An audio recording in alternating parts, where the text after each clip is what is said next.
আপনারা আশা করছি আপনারা ভালো আছেন, আমিও কিন্তু অনেক অনেক ভালো আছি। তো আজকে আমি বানাবো মিষ্টি আলু মাখা। তাহলে চলুন শুরু করা যাক। এখানে দেখতে পাচ্ছ আছে মিষ্টি আলু আর আছে 4টে বড়ি।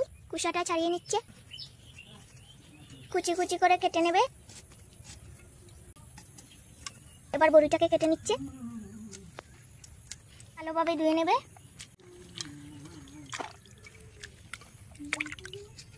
কাঁচা লঙ্কা বেটে নিচ্ছে, নেওয়া হয়ে গেছে। এবার এখানে দিয়ে দেবে চাট মশলা, দিয়ে দিচ্ছে কাসুন্দি, দিয়ে দিচ্ছে লবণ, দিয়ে দিচ্ছে চিনি, দিয়ে দিচ্ছে ধনেপাতা কুচি। সবগুলো একসাথে মেখে নেবে। মেখে নেওয়া হয়ে গেছে। এবার আমি খেয়ে বলবো কিরকম হয়েছে। বন্ধুরা আপনাদেরকে কি আর বলবো, অসাধারণ হয়েছে, খুব টেস্টি হয়েছে। তাহলে বন্ধুরা ভিডিওটি আজকে এই পর্যন্ত থাক। চলে আসবো অন্য আরেকদিন অন্য একটি ভিডিও নিয়ে। আপনারা ভালো থাকবেন, সুস্থ থাকবেন। ধন্যবাদ, টাটা, বাই বাই।